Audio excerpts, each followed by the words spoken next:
सर्वांचं स्वागत आहे. डायरेक्ट बिना काही टाइम वेस्ट करता क्वेश्चन सॉल्व करूया. जसं म्हटलं आपल्याला फक्त काय काढायचं आहे, मॅक्सिमम फंक्शनचा एरिया काढायचा आहे. सिंपलसा क्वेश्चन आहे, मॅक्सिमम फंक्शनचा एरिया काढायचा आहे. तर आधी आपल्याला चेक करायचं की दोन पैकी मॅक्सिमम कुठला आहे. Right, okay. तर लक्षपूर्वक बघा तुम्ही, कारण की आपण आपल्या या स्पेशल टॉपिक सिरीजमध्ये आणखी एक इंटरेस्टिंग क्वेश्चन घेऊन आलो आहे. ज्या क्वेश्चन मध्ये फक्त एवढं ओळखायचं की मॅक्सिमम कुठला फंक्शन आहे, मग तुम्ही इझिली इंटिग्रेट करू शकता. चला 0 टू आधी 2π पर्यंत जाऊ, किंवा आपल्याला माहिती आहे की दोन्ही फंक्शन काय आहे, पिरियडिक फंक्शन आहे. तर तुम्ही साइनचा ग्राफ काढला तर साइनचा ग्राफ असा येतो. ठीक आहे, हा साइनचा ग्राफ आहे. जर तुम्ही साइन इनवर्स साइनचा ग्राफ काढला तो अशा प्रकारे असणार आहे. ठीक आहे, असा काहीतरी. दोन्ही फंक्शन काय पिरियडिक आहे. जर पिरियडिक असेल एन टाइम मध्ये तर पहिल्या प्रॉपर्टीनुसार आपण एन बाहेर काढू शकतो. इंटिग्रल 0 टू 2π आणि मॅक्सिमम काढायचं आहे आपल्याला आता sine x on sine inverse of sine x dx. बस एवढंच काम आहे. चला ग्राफ काढूया. जर तुम्हाला माहिती असेल साइनची मॅक्सिमम व्हॅल्यू कुठे असते, 0 टू 2π काढतो आधी, नंतर यांनी मल्टिप्लाय करावं लागेल. साइनची मॅक्सिमम व्हॅल्यू आहे सपोज 1. ठीक आहे, आणि मिनिमम व्हॅल्यू आहे -1. 1 टू -1 इथे कुठेतरी असेल आपला पाय. सॉरी, एक काम करू, आपण 2π पर्यंत काढणार आहे ना. ठीक आहे, 2π इथे पाय असेल, इथे 2π असेल. तर ग्राफ आपला काहीतरी हा π/2 मध्ये, इथे काहीतरी मध्ये. ओके, एक अंदाजी आपण एक रॅन्डम ग्राफ सॉल्व करतोय. असा काहीतरी ग्राफ आपला असणार साइनचा. This is your graph for sine. हा साइनचा ग्राफ आहे. ओके, नेक्स्ट जो आहे आपला येतोय साइन इनवर्स साइन एक्सचा ग्राफ. याची मॅक्सिमम व्हॅल्यू किती असते, वरच्या केसमध्ये असते π/2. जर तुम्हाला माहित असेल पायची व्हॅल्यू 3.14, याला 2 ने डिवाइड करा, तुम्हाला किती मिळेल 1.5 समथिंग काहीतरी आहे ना, 1.57. तर 1 पेक्षा थोडासा मोठा आहे. इथे कुठे लाईन असणार आहे ती. ठीक आहे, खाली पण मायनस साईडला इथे कुठे लाईन असणार आहे. तर जर तुम्ही याचे ग्राफ थोडेसे ॲक्युरेट काढले तर तुम्हाला अंदाज येईल की बघा ग्राफ येतो कसा या पॉईंटसाठी. ओके ओके आणि डन. इथून इथपर्यंत हा आपला ग्राफ असेल पहिला. नंतर इथून आपला ग्राफ खाली चालला 3rd क्वाड्रंट पर्यंत आणि नंतर 4th क्वाड्रंट पर्यंत. तर हा जो आतमधला ग्राफ आहे तो आतमधला ग्राफ आहे आपला साइन एक्सचा. दिस इज युअर साइन एक्स. आणि जो रेड कलरचा ग्राफ आहे तो आहे sine inverse of sine x. Okay, आपल्याला काय म्हटलंय, दोघांपैकी मॅक्सिमम फंक्शन पकडा, त्याचा एरिया काढा. या केसमध्ये, पहिल्या केसमध्ये मॅक्सिमम फंक्शनची व्हॅल्यू कुठली आहे, मॅक्सिमम व्हॅल्यू आपली ही रेड कलरच्या अंदरची. रेड कलरच्या अंदरचा ग्राफ आहे त्याला आपण दोन पार्टमध्ये सेपरेट केलाय. हा इन्क्रीजिंग, ज्याला आपण एक्स म्हणतो, हा डिक्रीजिंग, तो असेल π - x. तर पहिला आपलं इंटिग्रल आपण सेपरेट केलाय 0 पासून π पर्यंत. त्याच्यामध्ये पण दोन पार्ट आहे. पहिला पार्ट आहे इंटिग्रल 0 टू π/2. दिसते 0 टू पहिले π/2. इन्क्रीजिंग व्हॅल्यू आहे दॅट इज x dx. नंतर प्लस π/2 पासून आपण गेलो इथे इथपर्यंत, याच पॉईंट पर्यंत π पर्यंत. का बरं ते पण सांगतो.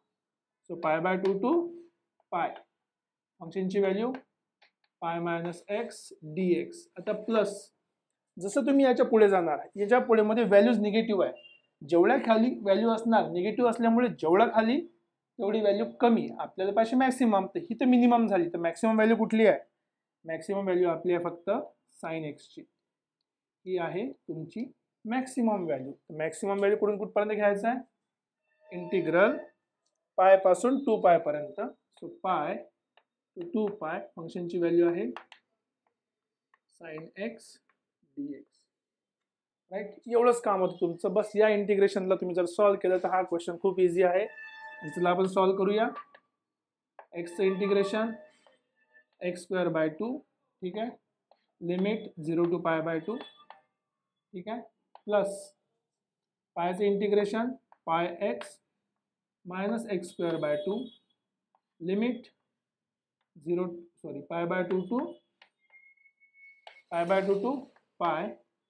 प्लस साइनचं इंटिग्रेशन काय असते, बघा साइनचं डेरिव्हेटिव्ह कॉस, कॉसचं इंटिग्रेशन साइन, कॉसचं डेरिव्हेटिव्ह मायनस साइन, तर मायनस साइनचं इंटिग्रेशन कॉस.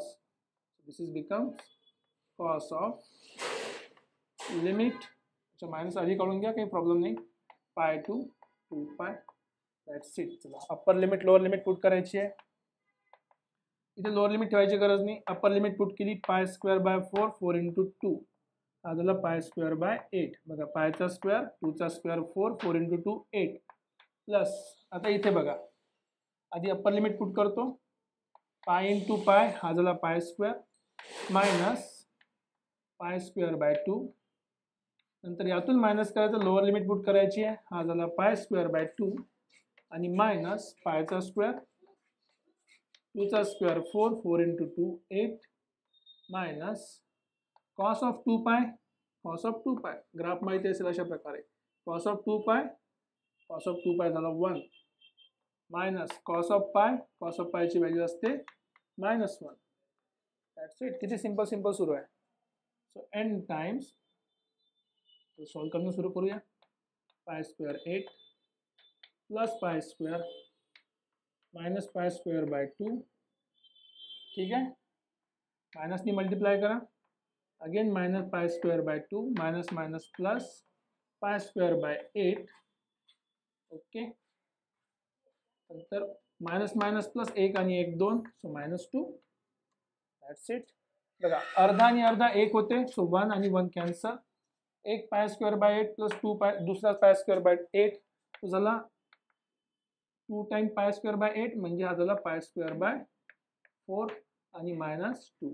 आता फक्त यांनी मल्टिप्लाय करायचं असेल तर मी आधी याला सिम्प्लिफाय करतो, so n into pi square minus 8 by 4, ठीक आहे, आणि यांनी मल्टिप्लाय करा, तुमचं असं झालं n पाय square minus 8n divided by 4. या इंटिग्रेशनचं एवढं सिम्पलचं सोल्युशन आपण इझिली काढू शकतो. जर तुम्हाला या क्वेश्चनमध्ये काही डाऊट असेल, ग्राफमध्ये डाऊट असेल, तर तुम्ही कमेंट सेक्शनमध्ये लिहू शकता. आणि सोबत तुम्हाला एखादा टॉपिक वाटत असेल की हा मी एक्सप्लेन करायला पाहिजे, त्यावरचे क्वेश्चन घ्यायला पाहिजे, ते पण तुम्ही कमेंट सेक्शनमध्ये लिहा. आणखी असेच इंटरेस्टिंग व्हिडिओ बघण्यासाठी, जेईचे स्पेशल टॉपिक बघण्यासाठी आपली प्लेलिस्ट चेक करा. भेटूया परत पुढच्या टॉपिकसोबत, पुढच्या क्वेश्चनसोबत. Till then take care.